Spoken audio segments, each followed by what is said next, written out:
அலைக்கும் வரஹமத்துல்லாஹி பரகாத்துஹு. பிஸ்மில்லாஹிர் ரஹ்மானிர் ரஹீம். அன்பான சகோதர சகோதரிகளே, எல்லாம் வல்ல அல்லாஹ்வின் நல்லடியார்களே, இன்று நாம் காணவிருக்கும் தலைப்பு சலுகைகளால் நிரம்பி வழியும் தொழுகை.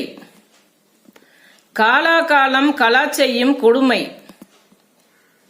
அந்தந்த நேரத்தில் தொழ வேண்டும் என்று அத்தியாயம் 4 வசனம் 103 என்ற வசனத்தில் அல்லாஹ் கடுமையாக கூறியிருந்தும் மேற்கண்ட ஹதீஸ்களில் நபி ஸல்லல்லாஹு அலைஹி வஸல்லம் அவர்கள் உரிய நேரத்தில் தொழுதாக வேண்டும் என்று கண்டிப்பாக உணர்த்தியிருந்தும் சிலர் சுபுஹு தொழுகையிலிருந்து இசா தொழுகை வரை மொத்தமாக தொழுது கடனை கழித்து கணக்கை தீர்ப்பதற்கு காரணம்